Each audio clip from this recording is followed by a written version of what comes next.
Everyone, we are live from the Backstage of PyData Paris 2035. I'm here with Simeon from Trig. So hi Simeon, how are you? Hi, I'm good. I'm good. So first of all, maybe you can introduce yourself a little bit on what you are working on. Sure. So my name is Simeon. I'm a physicist by training, and with some detours ended up as a data and software person at Trig by Modus Create, our company. And since a year, I've been working on a project where we built a large data set for code generation, large language models, to make training them fairer, more ethical, more sustainable. Okay, that's a really trendy topic. Maybe you can give us more hints about what you are bringing to the table on this one right now. Sure, yeah. So the project is based on an existing project already, which is called Software Heritage. Okay. And just two quick sentences about that one. Software Heritage is a project which aims to archive all open source software in the world. The thinking being that software, just as old books, statues, religious artifacts, is a cultural heritage that needs to be archived and preserved.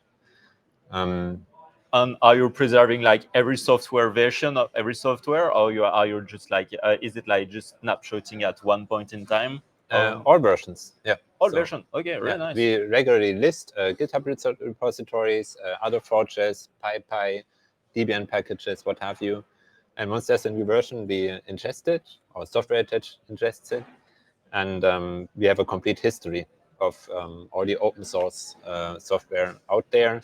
That's the goal. Of course, we always need to catch up because the field grows, but that's at least the ambition. So you have a humongous batch of data to work with, and so I believe a lot of technical constraints to leverage it properly.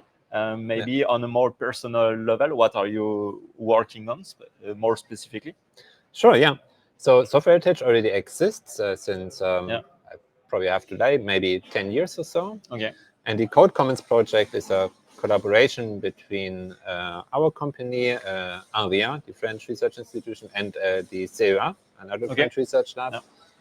And on a more technical level, our team is responsible for the, in a vague sense, big data and scalable infrastructure. Basically providing the software and working with the hardware environment that we have, which is a big HPC cluster, to allow, in fact, this massive ingestion of data, and also adding new features to the existing Software Heritage archive. And basically enabling all this is our task.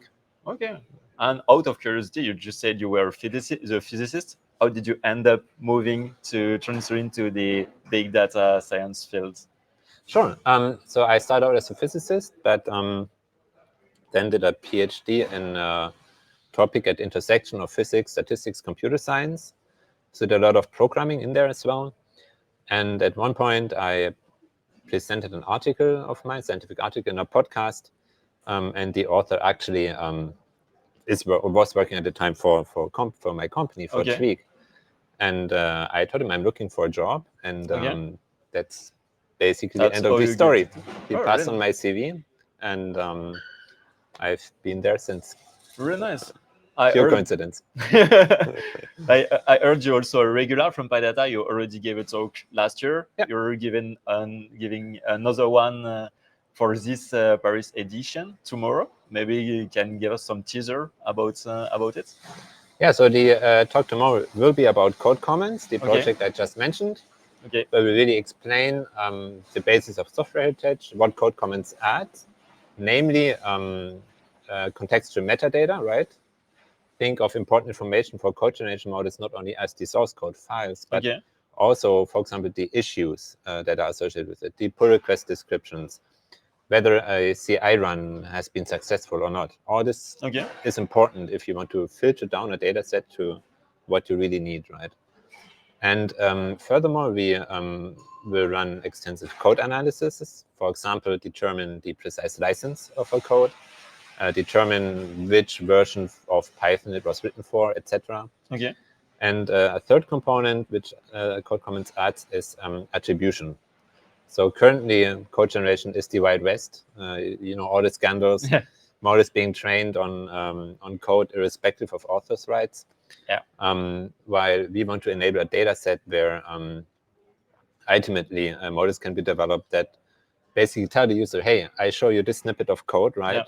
But I also know where it comes from, right? So the user actually then gets feedback, who wrote this original code, who has the rights on that, and it basically gives credit where credit is due in code generation models.